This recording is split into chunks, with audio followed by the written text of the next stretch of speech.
Channel dream and achieve.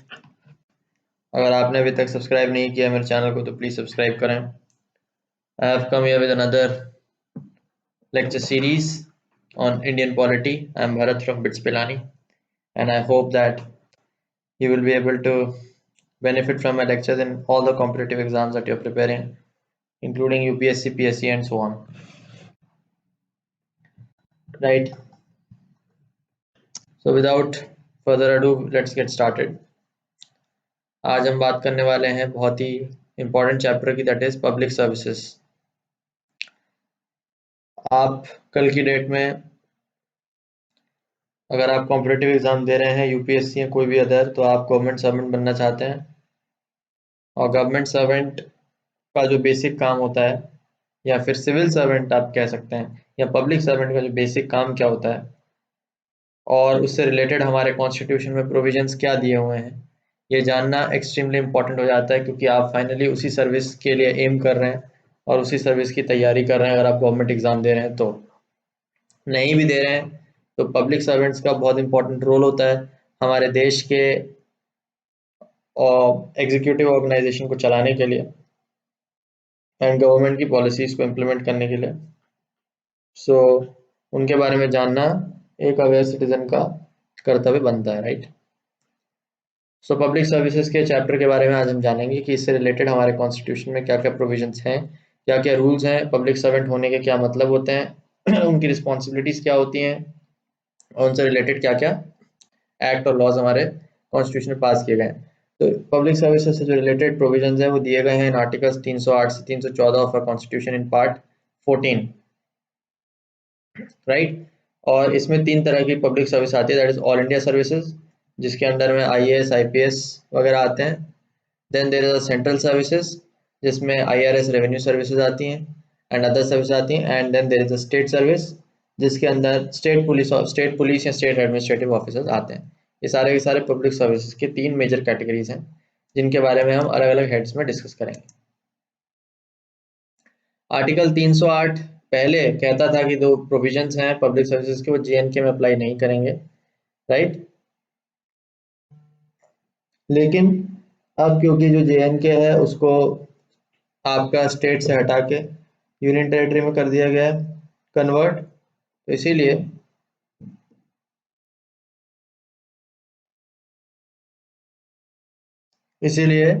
अब जो है वो provision no longer they do not apply for J and K. Article 309 बहुत इंपॉर्टेंट है। आर्टिकल 309 जो है पार्लियामेंट को एम्पावर करता है एंड स्टेट लेजिस्लेचर को भी एम्पावर करता है to regulate the recruitment conditions of service of person appointed to public services and parts under centre and state. यानी कि सेंट्रल गवर्नमेंट के जो एम्प्लॉइज हैं, that is all India services and central services, उनके recruitment और appointment से related जो भी प्रोसीजर्स हैं, नियम कानून हैं, रूल्स एंड रेगुलेशंस हैं, वो पार्लियामेंट ऑब्वियसली लेजिस्लेट कर सकता है और स्टेट के जो ऑफिसर्स हैं उनसे रिलेटेड कानून को स्टेट गवर्नमेंट ऑब्वियसली लेजिस्लेट कर सकता है। वैसे तो ये कॉमन सेंस की बात है, लेकिन आर्टिकल 309 ने एक्सप्लिसिटली इसको लिख के बता दिया है कि legislative powers will be with the parliament and state legislature respectively. और जब तक ये कानून नहीं बने हैं, मान लीजिए अगर ऐसा कोई कानून नहीं बना है, फिर भी डिसाइड करना है कि भैया उससे रिलेटेड पर्टिकुलर रूल क्या होगा या रेगुलेशन क्या होगा, उससे रिलेटेड कानून नहीं है, तो देन प्रेसिडेंट या governor of the respective state can make the rules for the temporary time being. और इसमें मजेदार बात यह है कि जब पार्लियामेंट लॉ पास करता है तो यहाँ पे parliament can impose reasonable restriction on fundamental rights of public servant, interest of integrity, honesty, efficiency, discipline, impartiality, secrecy, neutrality, anonymity and devotion to duty. अभी बहुत ज्यादा इंपॉर्टेंट पॉइंट है दोस्तों कि although fundamental rights of citizens can not be taken away by any law of the parliament. ये आपको पता होगा क्योंकि मैंने आपको ऑलरेडी बेसिक स्ट्रक्चर डॉक्ट्रिन का चैप्टर पढ़ाया है, जिसमें मैंने आपको बताया है कि fundamental rights are a part of the basic structure of constitution. उनको आप अमेंड नहीं कर सकते passing any law, right. They are the heart and soul of the constitution. So but public servants के केस में बिकॉज ऑफ द ड्यूटी, क्योंकि वो government यानी कि सरकार को सर्व कर रहे हैं, तो in the interest of the duty, integrity, efficiency, सारी चीजें लिखी हैं, इन दैट इंटरेस्ट उनके फंडामेंटल राइट्स पे रीजनेबल रिस्ट्रिक्शंस पार्लियामेंट कानून बना के डाल सकता है। ये बड़ा इंपॉर्टेंट पॉइंट है, वैसे कभी करता नहीं है यूजुअली, लेकिन कर सकता है अगर चाहे तो, वहां पे पार्लियामेंट को कोई रोक नहीं है। इसीलिए कहते हैं ना दोस्तों कि सिविल सर्वेंट या ब्यूरोक्रेसी भी काफी ज्यादा रूल से बाउंड है। मतलब कि फ्रीडम ऑफ वर्क जो हम एक सोचते हैं, एक बाहर से एज एन इंडिविजुअल हमें देखने को लगता है कि आईएएस आईपीएस बड़ा बढ़िया काम है भैया, बहुत ज्यादा पावर्स होंगी दबंगी से, और जैसे मूवीज में पोर्ट्रे किया जाता है। बट पॉइंट ये है कि आप बहुत सारे रूल्स से लॉज से आप बाउंड रहते हो, और आप उनके बियॉन्ड, उनके जुरिस्डिक्शन के बियॉन्ड जाके आप काम पावर्स को एक्सरसाइज नहीं कर सकते। यदि करोगे तो आप पे कार्रवाई होगी। और इन सब रिस्ट्रिक्शन को ऑब्वियसली रूल्स की एक बुकलेट निकलती है, कंडक्ट रूल्स की, सेंट्रल सर्विसेज की कंडक्ट रूल्स की अलग निकलती है, ऑल इंडिया सर्विसेज की अलग निकलती है, रेलवे सर्विसेज की अलग से कंडक्ट रूल्स की निकलती है, उसमें इनको मेंशन किया जाता है। Right.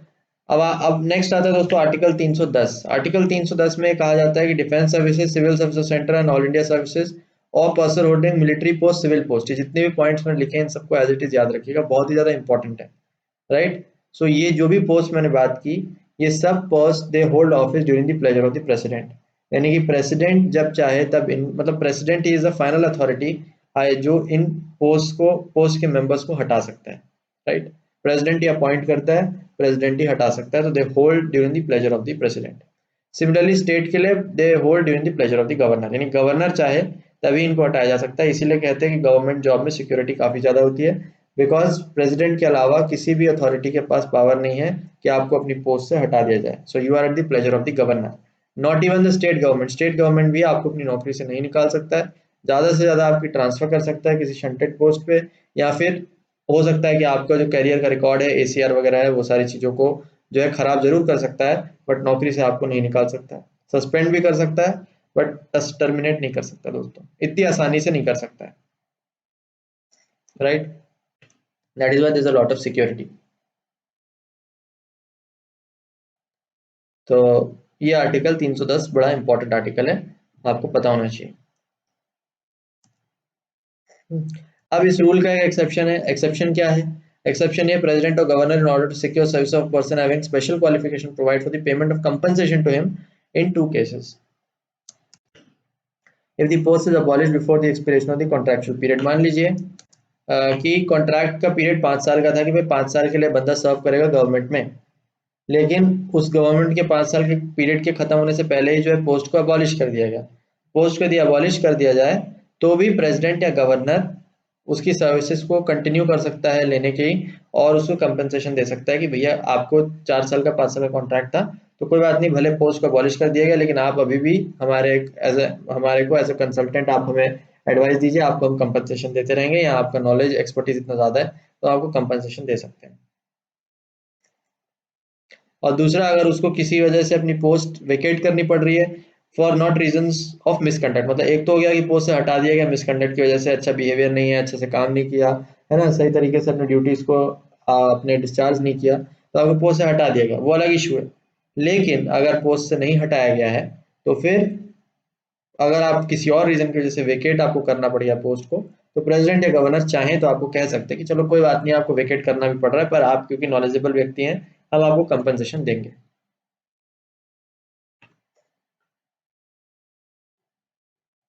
Such a conduct can be made only with a new entrant, that is a person who is not already a member of defense service, civil servant or center और all India service. ये बड़ा important है कि ये provision सिर्फ नए व्यक्ति को, जिसको फ्रेशली आप अपॉइंट कर रहे हो, उसी व्यक्ति के साथ ये प्रोविजन ट्रू है। ऐसा नहीं हो सकता कि एक आईएएस अधिकारी पहले से वो ऑल इंडिया सर्विस का मेंबर है, आईपीएस पहले से मेंबर है, फिर आपने उसको कॉन्ट्रैक्ट पे बेसिस पे किसी और दूसरे पोस्ट पे, ऑब्वियसली मतलब ऑब्वियसली आप कॉन्ट्रैक्ट पे फिर उसको ले भी नहीं सकते हो वैसे भी, क्योंकि ऑलरेडी वो सर्विस में गवर्नमेंट में, कॉन्ट्रैक्ट पर दूसरी नौकरी में क्या आएगा, एक साथ दो दो पोस्ट तो होल्ड कर नहीं सकता है। राइट। सो जनरली जो ये कॉन्ट्रैक्ट की बात की जा रही है, एक फ्रेश मेंबर की बात जो है वो की जा रही है, कि फ्रेश इंसान जो है जो पोस्ट में आता है अपॉइंट करके, उसके कॉन्ट्रैक्ट की यहाँ पे बात की जा रही है।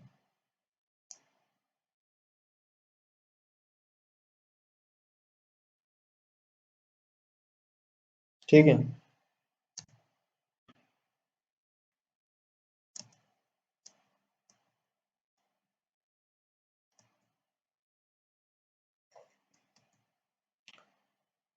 All India service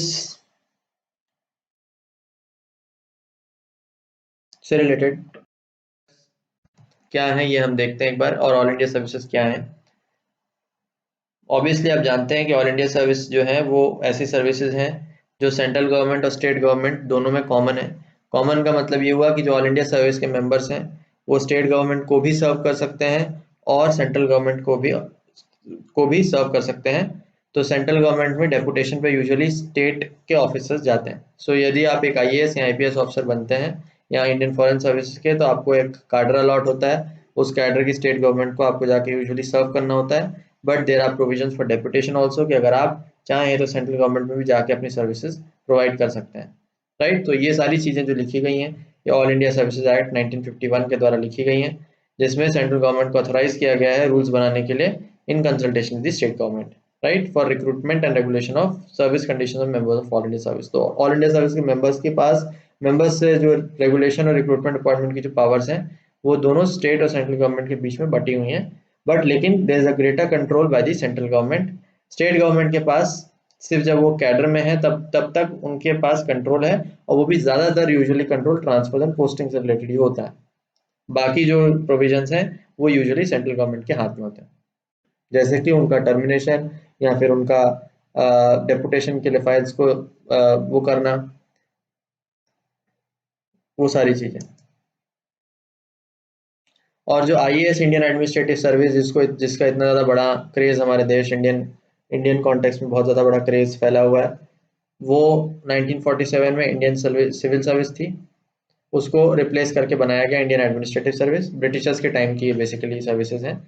and Indian police जो है थी ब्रिटिशर्स के टाइम पे, या इंपीरियल पुलिस अब थी उस टाइम पे, उसको इंडियन पुलिस सर्विस आईपीएस से रिप्लेस करके बनाया गया।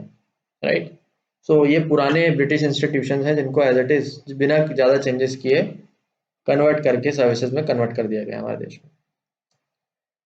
तो इनकी जो रिक्रूटमेंट होती है ऑल इंडिया सर्विसेज मेंबर्स की, उनको सेंट्रल गवर्नमेंट रिक्रूट करता है और ट्रेन भी वही करता है। आपको पता होगा, बहुत फेमस है, आईएएस ऑफिसर्स को लवासना में ट्रेनिंग होती है, आईपीएस ऑफिसर्स को लवासना प्लस सरदार वल्लभ भाई पटेल अकेडमी में होती है। ऐसे अलग अलग ऑफिसर्स की अलग अलग जगहों पर अकेडमीज होती हैं, और उसका पूरा का पूरा जो खर्चा है वो सेंट्रल गवर्नमेंट उठाती है। राइट, सो ट्रेनिंग वगैरह सारा का सारा सेंट्रल गवर्नमेंट के हाथ में होता है। उसके बाद स्टेट कैडर्स में उनकी पोस्टिंग होती है, डेपुटेशन पे हो सकते हैं पोस्ट, और सैलरीज और पेंशन जो है वो सेंट्रल गवर्नमेंट देता है, स्टेट गवर्नमेंट नहीं देता है। बहुत इंपॉर्टेंट है, इस चीज को प्लीज ध्यान रखिएगा। इसके अलावा डिसिप्लिनरी एक्शन मैंने आपको ऑलरेडी बताया कि ये सब सिर्फ सेंट्रल गवर्नमेंट ही ले सकता है। स्टेट गवर्नमेंट के पास ज्यादातर ट्रांसफर पोस्टिंग की ही खाली पावर्स होती हैं, ज्यादातर नहीं होती हैं इसके अलावा। एंड जो हमारे ऑल इंडिया सर्विसेज के जो फादर हैं या father of all India services, वो कहा जाता है सरदार वल्लभ भाई पटेल को, because he was the man who was Pioneer of this services. उन्होंने बहुत ज़्यादा कंट्रीब्यूशन हमारे देश में इन सर्विसेज के डेवलपमेंट में किया है। बड़ा इंपॉर्टेंट पॉइंट है, आप एक बार इसको जरूर याद रखिएगा।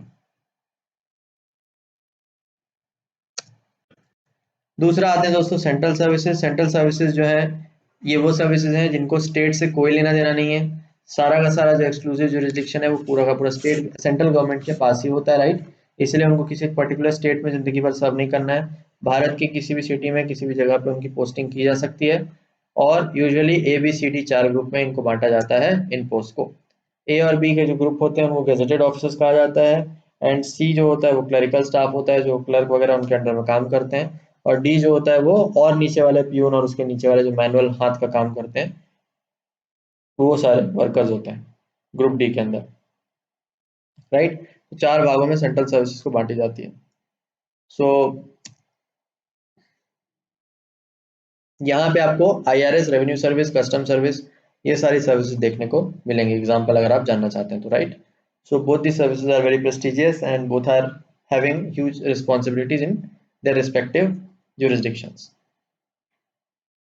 तीसरा दोस्तों स्टेट सर्विसेज वो होता है जिसका एक्सक्लूसिव जुरिस्डिक्शन स्टेट गवर्नमेंट के पास होता है, बिकॉज एग्जाम कंडक्ट कराने से लेकर इंटरव्यू से रिक्रूटमेंट से लेकर हर चीज उनका जो भी है वो सारा का सारा स्टेट गवर्नमेंट ही करता है। यहाँ तक कि उनके ट्रेनिंग वगैरह का जो खर्चा है वो भी स्टेट गवर्नमेंट ही उठाता है। बट लेकिन होता क्या है, ज्यादातर जो ऑल इंडिया सर्विसेज के मेंबर्स होते हैं उनके सबऑर्डिनेट में या उनसे लोअर रैंक्स में ही स्टेट सर्विसेज के जो लोग हैं या ऑफिसर्स हैं उनको पोस्ट किया जाता है। कारण क्या है, कारण ऑब्वियसली ये है कि सेंट्रल गवर्नमेंट जो है ऑल इंडिया सर्विसेज के लोगों को बहुत ज्यादा पैसा खर्च के एक तो ट्रेन करता है, नंबर वन। नंबर टू, बहुत ज्यादा high higher competitive level of competitive exam को तैयार करते हैं, को क्रॉस करके ऑल इंडिया सर्विसेज के मेंबर आते हैं। तो they are much more talented and much more groomed as compared to that of the state officers, right? इसीलिए उनको जो है लोअर पोजीशन दी जाती है, उनकी प्रमोशंस लेट होती हैं as compare to all India services. ठीक। डिवीजन इसमें भी आपका ABCD क्लास, 4 क्लास में इसमें भी डिवीजन है। ए और बी को गैजेटेड क्लास कहते हैं। गैजेटेड क्लास क्यों कहते हैं? क्योंकि गवर्नमेंट की एक गैजेट होती है, एक बुक होती है, उसमें जो है उनका नाम जो है अपॉइंटमेंट का रूप में, उसका नाम जो है अपॉइंटमेंट, ट्रांसफर, प्रमोशन या रिटायरमेंट जो भी उनके प्रोसेस हो उसमें उनका नाम जो लिख करके आता है। तो गैजेटेड बुक में उनका नाम आता है, इसलिए गैजेटेड ऑफिसर्स उनको कहा जाता है। C और D के मेंबर्स का नाम नहीं आता है, इसलिए उनका नहीं कहा जाता है। राइट।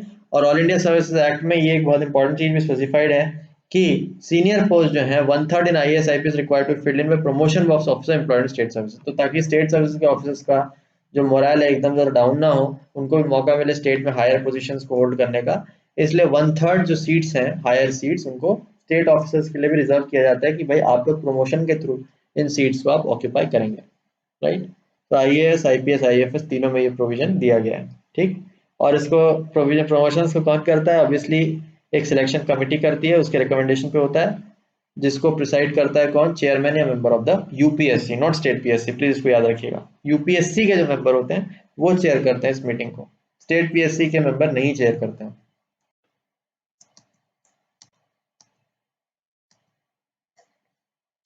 नेक्स्ट आते हैं दोस्तों आर्टिकल 311। 311 में डॉक्ट्रिन ऑफ प्लेजर में दो रिस्ट्रिक्शंस जो हैं वो प्लेस किए गए हैं to safeguards against arbitrary removal. क्या होता है दोस्तों? जैसा कि अभी थोड़ी देर पहले मैंने आपको बताया कि मैं officers hold office during the pleasure of the governor या प्लेजर ऑफ द प्रेसिडेंट लिखा गया। तो प्लेजर का मतलब तो ये होता है, वैसे अगर थियोरेटिकली स्पीकिंग देखा जाए तो प्लेजर का मतलब ये होता है जब चाहे वो तब हटा सकता है। तो लेकिन जब चाहे तब हटा सकता है, अगर ऐसा सिचुएशन होता तो फिर आर्बिट्री रिमूवल के बहुत सारे इंसिडेंसेस हो जाते हैं, या फिर ऑफिसर्स को बहुत आसानी से हटाया जा सकता था अपनी सर्विस से, या फिर बहुत सारे ऐसे केसेस आते हैं जहाँ पे ऑफिसर को एक्चुअली में गलती उसकी नहीं है, या जहाँ पे उसको नहीं हटाना चाहिए, just because of some political rivalry, या जस्ट बिकॉज ऑफ सम आप कह सकते हो पर्सनल एक ग्रज होती है किसी इंसान की, तो आप हटा दोगे उसको, तो वो आर्बिट्री रिमूवल ताकि ना हो, उससे एक सेफ्टी मिल जाए। तो इसलिए दो रिस्ट्रिक्शन आर्टिकल 311 में रखे हैं कि भाई ऐसा भी नहीं है कि भाई डॉक्ट्रिन ऑफ प्लेजर दिया है तो जब मुंह मुंह चाहे उठा के प्रेसिडेंट ने आपको हटा दिया। ठीक। क्या है? Civil servant can not be dismiss remove by authority or subordinate to that which appointed. मतलब इसमें ये है कि दोस्तों कि भाई प्रेसिडेंट ने अपॉइंट किया है, जिस बंदे ने अपॉइंट किया है, जैसे central service, all India services के मेंबर्स को प्रेसिडेंट अपॉइंट करते हैं, जिसने अपॉइंट किया है उसके नीचे का कोई भी इंसान, कोई भी इंसान, चाहे वो स्टेट गवर्नमेंट हो, चाहे CM हो, चाहे PM हो, चाहे कोई भी हो, वो उसको नहीं हटा सकता है अपने पोस्ट से। जिस बंदे ने उसको अपॉइंट किया है उस बंदे से हायर अथॉरिटी है या उससे बराबर अथॉरिटी है, वही हटा सकती है, अदरवाइज कोई नहीं हटा सकता। बट हमारे देश में प्रेसिडेंट जो है वो हायर मोस्ट माना जाता है, इसलिए प्रेसिडेंट के अलावा किसी के पास पावर नहीं है सिविल सर्वेंट को हटाने की। दूसरा, बिना इंक्वायरी के उसको नहीं हटा सकता। डिसमिस, रिमूव या आप उसको करोगे, अगर रैंक रिमूव रिड्यूस करोगे तो बिना इंक्वायरी के नहीं कर सकते, प्रॉपर उसकी इंक्वायरी होगी, जांच होगी, उसको इन्फॉर्म किया जाएगा क्या चार्जेस आपके खिलाफ लेवल किए गए हैं, और उनको अपॉर्चुनिटी दी जाएगी हर्ड होने की। ठीक है। और उसके बाद प्रॉपर ट्रायल होगा, इंक्वायरी होगी, उसके बाद ही आपको डिसमिस किया जाएगा, बिना उसके आर्बिट्रली जब मन चाहे उठा के आपको लेटर नहीं थमा सकते कि भैया आप सर्विसेज आपके लिए रिक्वायर्ड नहीं है। ठीक। और मेंबर्स ऑफ डिफेंस या मिलिट्री पोस्ट के जो लोग हैं उनके लिए ये चीज एप्लीकेबल नहीं है, बिकॉज डिफेंस और मिलिट्री पोस्ट के लिए स्पेशली अलग से कोर्ट होता है which is called military court, वहां पे उनका ट्रायल चलता है, अगर गिल्टी पाए गए तो उनका कोर्ट मार्शल हो जाता है, तो वो जो प्रोसीजर है वो थोड़ा अलग है, बट सिविल सर्वेंट्स के लिए ये चीज एप्लीकेबल है। सेकंड सेफ गार्ड 3 केसेस में अवेलेबल नहीं है, ये भी बड़ा इंपॉर्टेंट है। सेकंड सेफ गार्ड क्या है कि भाई इंक्वायरी होना कंपलसरी है, बट ऐसे भी कुछ केसेस हो सकते हैं जहां पे बिना इंक्वायरी के हटाया जा सके, ऐसे हो सकते हैं क्या? तो 3 केसेस ऐसे एक्सेप्शन दिए गए जहां ऐसा भी हो सकता है, यूजुअली नहीं होता है, यूजुअली उनको सेफ्टी दी गई है, लेकिन 3 केसेस ऐसे हैं जहां पे ये भी हो सकता है। वो क्या है? कि जहां पे ही इज रिमूव्ड या reduce the ground of conduct which has led to conviction on criminal charge. ये बड़ा इंपॉर्टेंट है कि भाई मान लीजिए उसने ऐसा कोई काम कर दिया जिसमें कोर्ट ने जजमेंट सुना दिया कि भैया क्रिमिनल ऑफेंस है और आपको जेल होगी, जो भी जितने साल की सजा होगी आपको कन्विक्ट किया जाएगा, तो उस केस में फिर आपको बिना इंक्वायरी के ही हटा दिया जाएगा, क्योंकि भाई ऑब्वियसली मतलब आपको कन्विक्ट कर दिया गया, आपके ऊपर क्रिमिनल चार्जेस हैं, आपको कोर्ट ने कह दिया कि भैया जेल हो गई है, तो अब आपके ऊपर और फर्दर क्या इंक्वायरी होगी बताइए। ठीक है। इसलिए अब आपको हटाया जाएगा ही जाएगा। where the authority empowered dismiss remove civil servant rank is satisfied that for some reason it is not reasonably predict to hold such inquiry। मतलब जैसे कि भाई प्रेसिडेंट के पास फाइल गई कि भाई इस ऑफिसर को हटाना है, और प्रेसिडेंट को ऐसा लगता है कि नहीं भैया इंक्वायरी की जरूरत नहीं है, मैं कन्विंस्ड हूँ कि सारे जो तथ्य हैं वो एकदम सही है और इस बंदे की अब वाकई में जरूरत नहीं है सर्विसेज में, इसको हटाना ही चाहिए। उस परिस्थिति में उसको फिर इंक्वायरी के बिना भी हटाया जा सकता है, बट प्रेसिडेंट को कन्विंस होना पड़ेगा, प्रेसिडेंट या गवर्नर को कन्विंस होना पड़ेगा। अगर वो नहीं कन्विंस है तो फिर उस केस में ऑब्वियसली इंक्वायरी होगी ही होगी। तीसरा, interest of security of state it is not expedient to hold such inquiry. Security of state मतलब कि भाई प्रेसिडेंट या गवर्नर को लगता है कि यार बहुत ही खतरनाक आदमी है, इसने अपने पावर का बहुत ज्यादा मिसयूज किया है, he has turned into a threat to the country, देश के लिए, समाज के लिए, सोसाइटी के लिए खतरा बन चुका है ना, बहुत ज्यादा पावर्स का मिसयूज कर रहा है। तो ऐसी परिस्थिति में यदि बन जाते हैं, प्रेसिडेंट को लगता है, तो फिर वहां पे आपको इंक्वायरी के बिना भी आपको पोस्ट से हटा दिया जाएगा। पहले ओरिजिनली जो है दो स्टेज में आपको अपॉर्चुनिटी मिलती थी हर्ड होने की, मतलब कि आपकी बात सुनी जाती थी, एक इंक्वायरी स्टेज पे, दूसरा पनिशमेंट। यानी कि पहले जब इंक्वायरी हो रही है तब भी आप अपनी बात रख सकते हो कि भैया आप क्या कहना चाहते हो, आप अपने आप को अगर डिफेंस करना चाहते हो तो आप कर सकते हो। फाइनली पनिशमेंट का जब स्टेज होगा, पनिशमेंट सुनाई जा रही होगी, तब भी आप अपने आप को डिफेंस कर सकते हो ओरिजिनली। लेकिन 42nd अमेंडमेंट एक्ट में सेकंड अपॉर्चुनिटी जो है वो हटा दी गई, सिर्फ इंक्वायरी के टाइम पे आपको सुना जाएगा, जो कुछ होगा आपका इंक्वायरी के टाइम पे सब समाप्त हो जाएगा। इंक्वायरी के अलावा पनिशमेंट के टाइम पे दोबारा फिर आपको दोबारा से हर्ड होने की अपॉर्चुनिटी नहीं है, फिर डायरेक्टली आपको पनिशमेंट मिलेगी और आपको निकाल दिया जाएगा। अब अपॉर्चुनिटीज ऑफ बीइंग हर्ड के अंदर क्या क्या चीजें आती हैं, ये जो है हमारे सुप्रीम कोर्ट के एक जजमेंट ने क्लियर करके समझाया है, बहुत इंपॉर्टेंट है। क्या क्या है? opportunity to deny his guilt, establish innocence, which he can do only if he is told what the charge level against him and allegation। मतलब अगर सिविल सर्वेंट चाहे तो वो कह सकता है कि भाई मैं इनोसेंट हूँ, मैंने ये गलत काम नहीं किया है, और उसको पूरा फ्रीडम है कि वो चाहे तो अपनी इनोसेंस को प्रूव कर सकता है, साबित करने की पूरी कोशिश जो है वो कर सकता है। तो अपॉर्चुनिटी ऑफ बीइंग हर्ड का मतलब ये है कि ऐसा वो कर सकता है, पूरा उसको पावर है। Opportunity defend himself by cross examining witnesses producing against him examining witness support of his defence. मतलब कि जो विटनेसेस प्रोड्यूस किए गए हैं उनको खुद भी वो जाके एग्जामिन कर सकता है, उनसे क्वेश्चन पूछ सकता है, और जज के सामने वो मतलब बता सकता है कि देखिए मैं क्वेश्चन कर रहा हूँ इनको, और ऐसे ऐसे तथ्य हैं और ये सही है ये गलत निकल के आ रहा है, जो भी उसकी कंक्लूजन है वो बता सकता है। Disciplinary authority must supply a copy of the inquiry officer's report to the delinquent servant for observation, comments before the authority considers the report। तो राइट, तो डिसिप्लिनरी अथॉरिटी को कॉपी जो इंक्वायरी है उसको सिविल सर्वेंट को submit करनी पड़ेंगी कि भैया आप खुद भी इस रिपोर्ट को पढ़ लीजिए, जो भी हमने आपके खिलाफ लेवल की है, अगर आपको लगता है तो आपको अभी भी मौका मिल सकता है इसको उसको क्वेश्चन करने का, राइट।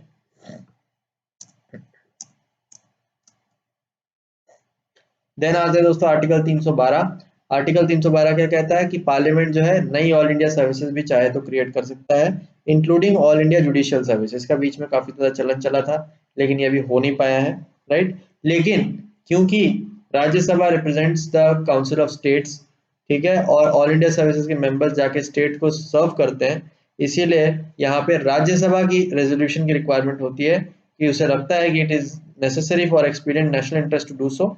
तो 2/3 मेंबर्स प्रेजेंट इन वोटिंग की अगर आपको सपोर्ट मिलता है राज्यसभा में, तो नई all India service parliament create कर सकती है, ठीक। ये बहुत इंपॉर्टेंट पॉइंट है जो आपको पता होना चाहिए। All India judicial service should not include any post inferior to that of a DJ. ये भी एक प्रोविजन आर्टिकल 312 में किया है कि अगर आप ऑल इंडिया जुडिशियल सर्विस जैसी कोई सर्विस भी क्रिएट करते हैं जहाँ पे जुडिशरी के सारे ऑफिसर्स रिक्रूट होके आएंगे, मतलब अभी क्या होता है कि जुडिशरी के सेपरेट एग्जाम होते हैं, उसका अलग प्रोसीजर है आपका वो करने का, क्या बोलते हैं, इंक्लूड होने का। It is not under the central government at all. और एक तरह से अच्छा भी है, बिकॉज कारण यह है because it ensures the independence of judiciary to some extent. लेकिन ऑल इंडिया जुडिशियल सर्विस अगर आपने बना दी तो कहीं ना कहीं पार्लियामेंट का या सेंट्रल गवर्नमेंट का कंट्रोल किसी ना किसी फॉर्म में आपके जुडिशरी के ऊपर आ जाएगा, which is against the doctrine of separation of powers and against the essence of democracy. तो इसलिए अभी तक बहुत ज्यादा डिबेट इस पे चला और हो नहीं पाया, बट प्रोविजन रखा गया कि अगर ऐसा कभी होता है तो डीजे से नीचे रैंक के ऑफिसर्स इसमें नहीं आएंगे। अब ये भी एक बहुत इंपॉर्टेंट पॉइंट है जो आपको पता होना चाहिए कि डिसमिसल और रिमूवल में क्या अंतर होता है। पीछे मैंने कुछ टर्म्स यूज किए, dismissal removal of the civil servant. तो इस दोनों टर्म्स में डिसमिस और रिमूवल में अंतर क्या होता है? डिसमिसल का मतलब ये होता है कि अगर आपको पोस्ट से तो हटा दिया गया है, लेकिन आप फ्यूचर दूसरे सर्विस में दोबारा से एम्प्लॉय किए जा सकते हो। मतलब अगर आप डिसमिस हो गए अपनी सर्विस से, तो मतलब आप फ्यूचर अगर कोई नौकरी पाना चाहो तो आप पा सकते हो। ऐसा नहीं है कि आप कोई नौकरी नहीं पा पाओगे। आप प्राइवेट कंपनी में अप्लाई करो, इवन गवर्नमेंट में दोबारा अप्लाई करो, दोबारा आपको नौकरी मिल सकती है। लेकिन रिमूवल का मतलब होता है कि गवर्नमेंट में एटलीस्ट आपको दोबारा कोई नौकरी का चांस नहीं। एक बार आपको सरकार ने रिमूव कर दिया, हटा दिया, तो अब आप भारत सरकार में अपनी सेवाएं नहीं दे सकते अंडर एनी सर्कमस्टांस, राइट। ये था दोस्तों चैप्टर। आई होप आपको चैप्टर पसंद आया होगा। It is a simple chapter. तो सारे पॉइंट्स को अच्छे से पढ़िए, रिवाइज कीजिए, and all the best for exams. मिलता हूँ आपसे next lecture. Thank you so much, and please do subscribe to my channel for more amazing content. Keep watching.